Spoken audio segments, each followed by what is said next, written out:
बोथोराव एदोला मादोला दाब्रायनाय मोसौ दामब्रा आगै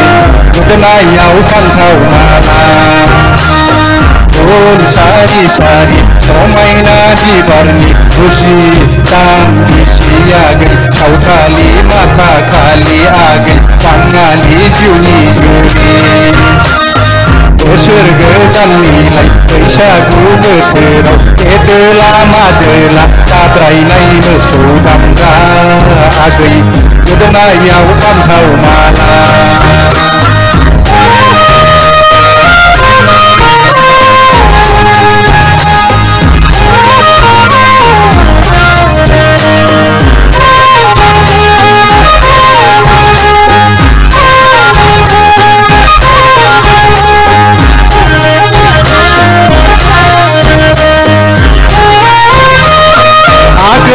बाङालि नोंनि मुलुगि गिदिं संसार नायदिं फिसाय नागिरनानै रायजो जानायालाय नोंनि फिसायाबो जोंबायदि मोसौ लावखार दै आगै जोंबायदि बोरमा गुमग्रा आगै बाङालि नोंनि मुलुगि गिदिं संसार नायदिं फिसाय नागिरनानै रायजो जानायालाय नोंनि फिसायाबो जोंबायदि मोसौ लावखार लै आगै जोंबायदि बोरमा गुमग्रा बोसोर गोदाननिलाय बैसागु बोथोराव एदोला मादोला दाब्रायनाय मोसौ दामब्रा आगै गोदोनायाव फान्थाव माला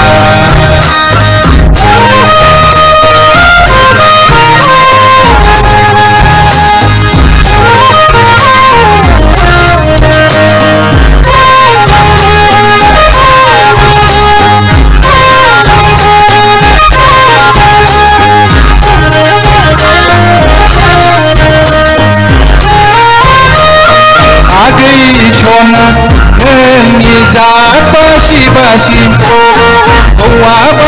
बासि फिसाय जनायालाय दानिया मानोथो गोदाव सोराव लै आगै सिखिरि मानसिजों रायखोमा बुंखोमा इनि जाखो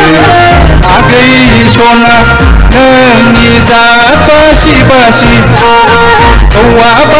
बासि फिसाय जनायालाय दानिया मानोथो गोदाव सोराव लै आगै सिखिरि मानसिजों रायखोमा बुंखोमा इनि जाखो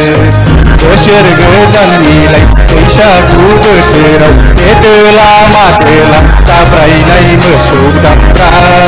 आगै गोदोनायाव फान्थाव माला ढोल सारि सारि समायना बिबारनि खुसि दामबिसि आगै सावथालि माथा खालि आगै बाङालि जिउनि जुलि बोसोर गोदाननिलाय बैसागु बोथोराव एदोला मादोला दाब्रायनाय मोसौ दामब्रा आगै गोदोनायाव फान्थाव माला थेंक इउ गोजोनथोंसै।